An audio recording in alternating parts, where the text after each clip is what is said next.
Hi everyone, welcome back to another Reddit cheating story. Before we start, please hit the subscribe button and notification bell if you love to watch more cheating stories. Discover my cheating fiancé cheating affair few days before our wedding. We have been together for 3 years. My fiancé didn't physically cheat on me, but she became emotionally invested with a guy she used to have feelings for. In November, I discovered that she was sending him selfies of her outfits for work, photos of what we were doing, such as carving pumpkins for Halloween, and texting nonstop throughout the workday, mainly about pointless stuff.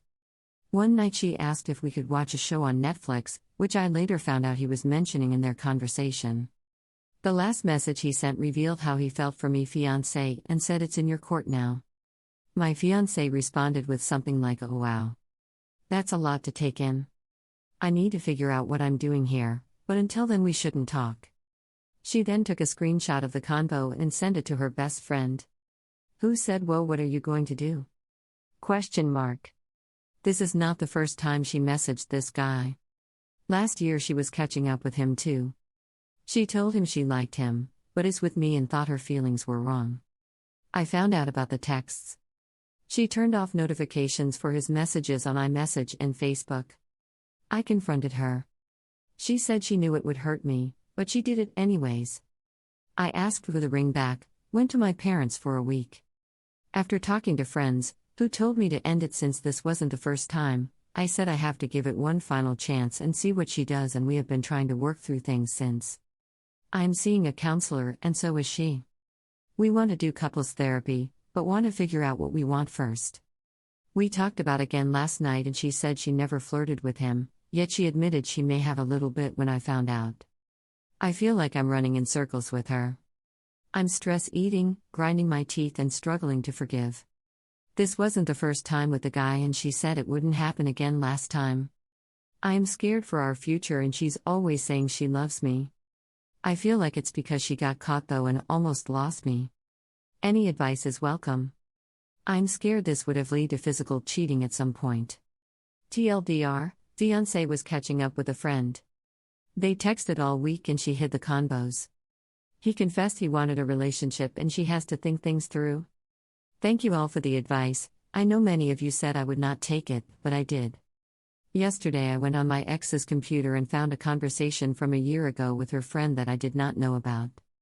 Talking about dreams, weird flirty banter and discussions about pop culture that I thought I got her into. Hindsight, it all lines up.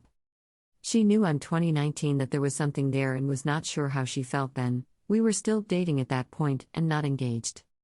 I also found out she was wanting to break up with me 4 weeks ago. She also broke my boundary of social distancing and saw a friend who has been in contact with someone with COVID. Opinions aside, she never told me and my family had a few high-risk people. We talked last night. I told her about my new findings and said it's over. She needs to explore her feelings for the other guy, who looks half as good as me and is nowhere near financially stable. She agreed and I got the ring back. After lots of tears I started to discuss the lease and finances. She's shitting bricks since 80% of our things are mine or my family's. She had been using my car and relied on me to get our apartment. Even with a roommate, she will struggle. I wish nothing bad to happen to her, but she should have thought about all that before questioning our relationship. I have to quarantine until I can move back to my parents for now. It's a weird limbo. It sucks, but I see the light at the end. I'm sad about the good memories, but know if this didn't happen, she's explore feelings with other guys if we did get married. Have a great boss who told me to take the next few days off and great friends who have been talking me through this. I'm thankful for COVID, as it caused a delay in our wedding which would have been 1 week before D-Day. Our apartment lease ended last month. We were able to break the lease with little to no penalty. It was a huge breath of fresh air once that was all settled. She took most of our things and left a little bit of a mess, but hey, it all worked out. We have been 90% no contact since, only taking about lease updates and arranging pickups for personal belongings. This was the best way to go. It got difficult at times, but it has allowed me to focus on growing myself more. I'm really excited to start this new chapter. My family celebrated with some A5 Wagyu steak from Japan. My savings have already increased tremendously and I only took a $3,000 or so hit on the wedding/engagement stuff. A small price to pay in the scheme of life, lot cheaper than a divorce. In working out again, getting back into old hobbies, enjoying time with family, and hope to get back into meeting people once COVID dissipates. Better year, got news of a new promotion at work.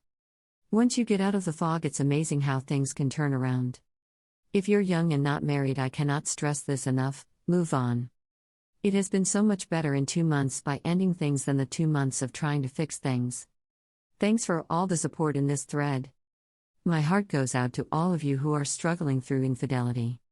I hope my story can show you the hope you need, and always feel free to reach out. Cheers. Also, side note, how long did those who started dating take to make that jump? I know it differs person to person, but I'm curious to hear about your timelines. I for one think 6 months after D-Day in my circumstance is sufficient. I'm feeling confident about things, but want to focus on myself for a while longer. Edith, someone asked about the car situation. Right before we broke up, she was driving my car. She got in an accident, no one was hurt. The insurance company gave me a nice check for the total loss, she wasn't at fault. So I went and bought the car we had been looking at getting after our wedding. She was not happy when she found out. Thank you for watching. Let me know what you think in the comments below. Remember to subscribe and hit the notification bell.